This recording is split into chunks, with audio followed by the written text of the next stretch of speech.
He built a financial empire worth billions. He owned private jets, luxury properties, and lived like a billionaire. Thousands of people trusted him with their life savings. Then investigators discovered that the entire empire was built on fraud. Robert Allen Stanford's path to a global financial empire began in the small town of Mexia, Texas. After studying finance at Baylor University, he graduated in 1974 and entered his father's insurance business in 1975. At the time, the family firm was a modest Texas operation serving around 10,000 local customers. Stanford did not build his reputation overnight through grand public spectacles. Instead, he constructed his authority gradually, establishing the foundational layers of a traditional business career. Over the next 3 decades, he expanded at this local footprint, turning the family insurance office into the Stanford Financial Group. He emphasized his deep local roots and marketed an image of steady, reliable growth. This measured approach constructed an essential asset: absolute credibility.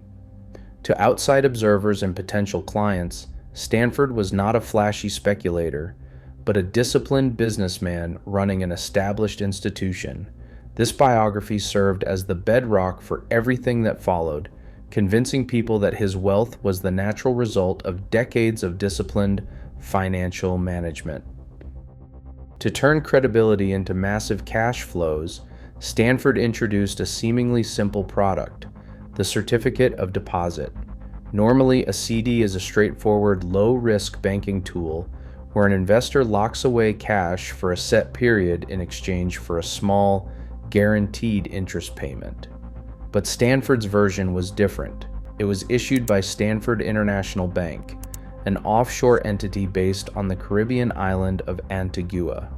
During the late 2000s, when traditional banks in the United States offered safe CD yields of barely 1%, Stanford's offshore bank advertised annual returns starting at 7.5%, sometimes reaching as high as 15%. Despite these improbable rates, sales pitches consistently framed the product as a highly conservative, secure investment. It was presented as a safe haven with bank-like security. For thousands of retirees and conservative investors, the combination of high yields and promised safety was irresistible. Yet this massive gap between Stanford's promised returns and the reality of the global financial market was the first major warning sign of a multi-billion-dollar deception. Behind the secure facade of Stanford International Bank lay a hidden financial reality. The money arriving from thousands of retirees did not buy safe sovereign bonds or conservative blue-chip securities. Instead, it flowed into a network of bank accounts designed to support a massive deception. The bank's books showed billions of dollars in stable, highly liquid assets. In truth, these holdings existed only on paper. Chief Financial Officer James Davis later admitted that the firm systematically fabricated its financial statements, inventing stellar investment performance to satisfy regulators and keep clients calm. Up to 85% of the assets under the brokerage's management were concentrated in these offshore certificates of deposit, meaning billions of dollars in retail wealth sat completely exposed. When older investors asked for their money back, the bank did not liquidate safe investments. It simply used the cash coming in from new clients to pay them out. This constant reliance on fresh capital is the defining pattern of a classic Ponzi scheme. A former sales manager recalled that brokers faced intense pressure to sell the products, unaware that their clients' savings were immediately diverted. Forensic accountants tracking the cash flows discovered that instead of secure reserves, the money funded speculative real estate, failing commercial airlines, and Stanford's private lifestyle. The advertised returns came from a mathematical trap rather than any legitimate financial strategy. Without a continuous stream of new depositors to cover the mounting interest, the entire multi-billion-dollar structure faced inevitable ruin. Stanford understood that in the high-stakes world of offshore banking, Appearance is everything. His lavish lifestyle was a deliberate strategy to manufacture credibility, serving as the very engine of his growth. He acquired 5 private aircraft, including Gulfstream jets and a Global Express, creating the impression of a global financial powerhouse with unlimited reach. When potential clients stepped onto his private airfield or boarded his yacht in Antigua, they felt they were joining an exclusive club of absolute security. To cement this reputation on a global scale, Stanford turned to sports. He poured millions into cricket, funding the Stanford 2020 tournament and building a $100 million stadium in Antigua.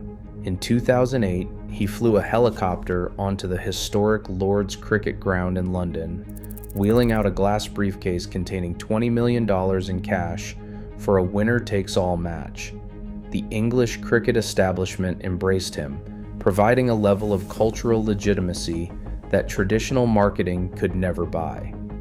This public prestige became part of the machinery of the fraud, convincing depositors that their savings were backed by an invincible empire.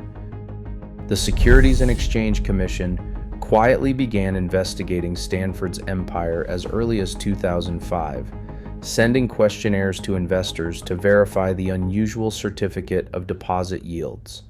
But the bank's offshore structure in Antigua made oversight difficult. The local regulator, Leroy King, shielded the bank from international scrutiny. Investigators later discovered King was taking bribes, pleading guilty to accepting over $500,000 to keep U.S. investigators away. By early 2009, the doubts hardened. Independent financial analyst Alex Dalmody published a detailed analysis exposing the bank's improbable returns and lack of loan activity, sparking mainstream media coverage that Stanford could not control. Suspicion quickly became federal action. On February 17, 2009, the SEC filed a formal civil fraud complaint against Robert Allen Stanford and his top executives, accusing them of a multi-billion-dollar fraud. That same morning, federal agents and U.S. Marshals raided the Stanford Financial Group headquarters in Houston, freezing all corporate assets and seizing the offices. As live news broadcasts showed employees being escorted onto the street, the massive illusion collapsed. Behind the locked doors of the seized offices lay a financial wasteland.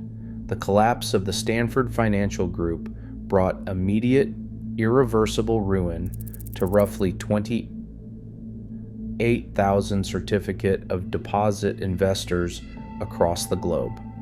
The damage fell heavily on middle-class retirees, families, and small business owners who had trusted that the firm's promises of conservative, low-risk safety.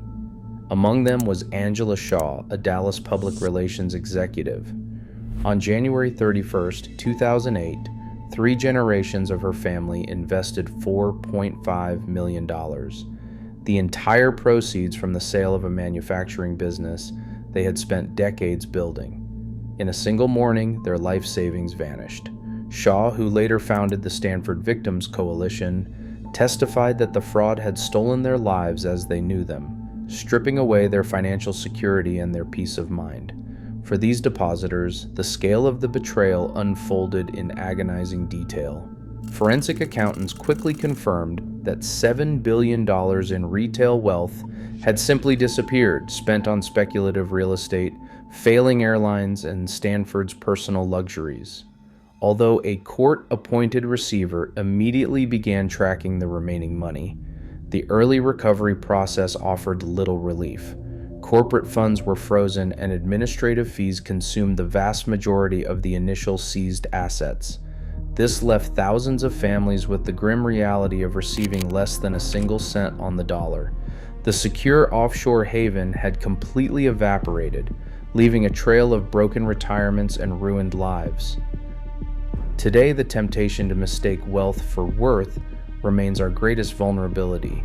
In a world still blinded by prestige, some illusions never fade. The question wasn't how he became a billionaire. The real question was how long he could convince everyone that he was one.